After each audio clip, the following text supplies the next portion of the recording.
Bueno, vamos a comentar de algunos de los noticias o puntos importantes de esta jornada y para eso está con nosotros Arturo Porcekansky, profesor de Finanzas Internacionales de la American University desde Washington, a quien me da mucho gusto saludar por este medio. Muchas gracias, Arturo. Un gran placer. Gracias. A ver, el Premio Nobel de Economía me interesa porque la razón por la cual se dio me es un poco elusa para mí. El Premio Nobel de Economía se dio este lunes a Thomas Sargent y Christopher Sims, ambos colegas profesores tuyos en Estados Unidos, y a ellos se les dio el Premio Nobel porque, según la Academia de Ciencias, dice por sus investigaciones sobre la causa y efecto en la macroeconomía, que para mí es algo muy genérico, pero ellos comentaron de que actualmente los bancos centrales de todo el mundo prácticamente utilizan todos los días los resultados de estas investigaciones de estos dos profesores cuando estaban en la Universidad de Minnesota. ¿Tú nos puedes aterrizar un poquito qué es esto? Sí, cómo no. Yo diría que el premio es muy merecido, en particular a los dos a la vez, porque los dos representan dos caras de la misma moneda. Thomas Sargent, más que nada, hizo contribuciones a la teoría económica, y Christopher Sims hizo contribuciones a la estadística económica, a la econometría, que permitieron poner a prueba muchas de las hipótesis lanzadas por Thomas Sargent. Te explico. En el caso de Sargent, lo que él contribuyó es a decir, hace muchos años ya, que en realidad los agentes económicos son más complejos y más sofisticados de lo que en aquella época se pensaba. Por ejemplo, de acuerdo a la teoría macroeconómica sencilla, simple de la época keynesiana, si el gobierno aumenta el gasto o disminuye los impuestos, causando, por ejemplo, un déficit fiscal o un mayor déficit que antes, eso va a estimular la economía, porque es más gasto público, es más ingreso que los contribuyentes tienen para gastar y, bueno, muy sencillo. Thomas Sargent dijo, no, pudiera que no, porque supongamos que los agentes económicos perciben lo más bien que cuando se recortan los impuestos o se aumenta el gasto y se incide en grandes déficits fiscales, eventualmente va a haber que revertir esas políticas, va a haber que aumentar los impuestos y va a haber que recortar el gasto. Pudiera bien ser que los agentes económicos, si tienen la película, si tienen perspectiva, resulta que no gasten ese dinero que el gobierno les entrega rebajándole los impuestos, o pudiera bien ser que tomen acciones contrarias a lo que los libros de textos decían, porque se están defendiendo contra un futuro más incierto. Eso llevó a cuestionar pues todos los principios básicos de la macroeconomía, porque todos ellos suponen que uno cambia una cosa, por ejemplo, la política fiscal o la política monetaria, y los agentes económicos se acostumbran y aceptan ese cambio. Thomas Sargent planteó la posibilidad de que los agentes económicos no acepten ese cambio y que reaccionen contra él, quizá por tener un horizonte más amplio, y por ende la efectividad de todas las políticas macroeconómicas se puso en cuestión. Ahora, entiendo que, por supuesto, que estas investigaciones y este premio que se les da a estos profesores son por investigaciones bastante profundas que nada más ustedes, los economistas y los bien versados, entienden, pero que lo que te quiero decir es que no entendí mucho de este tipo de asunto, pero la pregunta que yo te voy a hacer, Arturo, es la siguiente. En este año en el que estamos viviendo peligrosamente en términos de economía en Europa y aquí en Estados Unidos,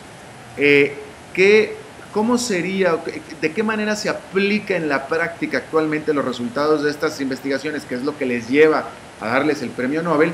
Y yo creo que otra pregunta sería, ¿cómo fuera de diferente el mundo si no se hubieran dado estas investigaciones? Sí, se aplican perfectamente bien.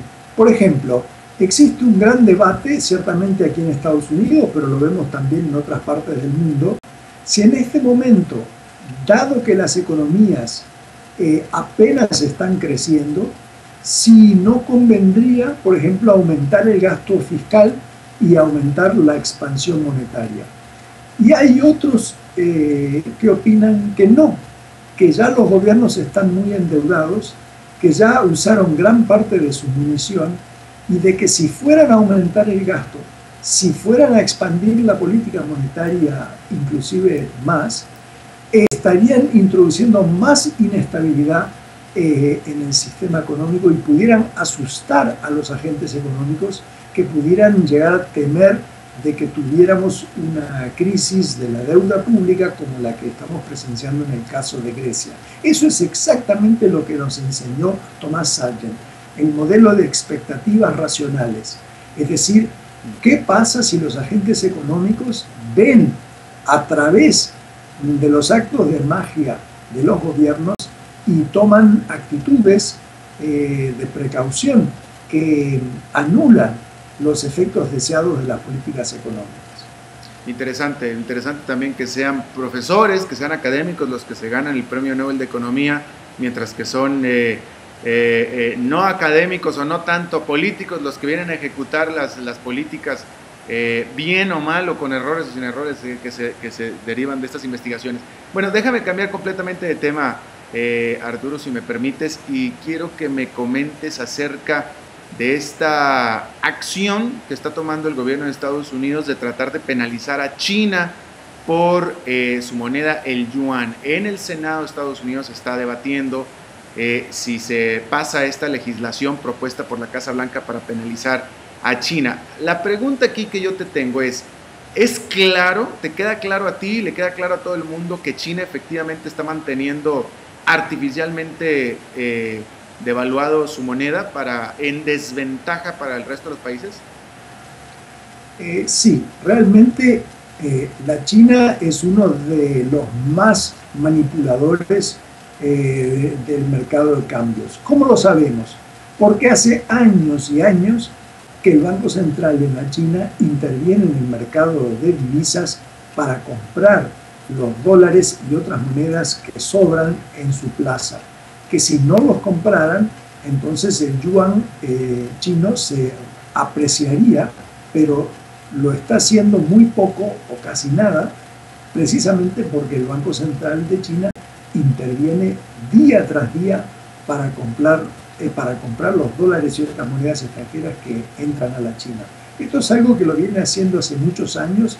Había una época, no hace mucho, que las reservas internacionales de divisas de la China no eran ni siquiera 100 mil millones de dólares, ahora son aproximadamente 3 trillones, como le dicen acá, 3.000 millones de millones, y se acumulan reservas de divisas de esa manera solo si se interviene y manipula en el mercado de divisas. Otros países lo han hecho también, Rusia, India, Brasil, muchos otros, pero nadie de esta escala. De manera de que si lo miramos objetivamente por el aumento de las reservas de divisas, no cabe ninguna duda que hace años que el gobierno de China viene manipulando la tasa de cambio.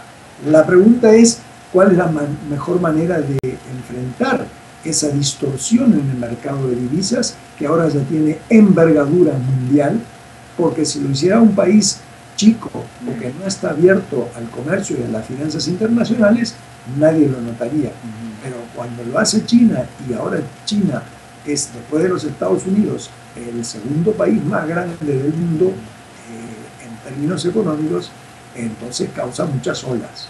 Claro. Ahora, dime una cosa, en mi experiencia como periodista económico de ya varios años, siempre he notado que cuando existe un desbalance económico siempre termina mal, siempre termina en catástrofe de un lado, de una manera u otra.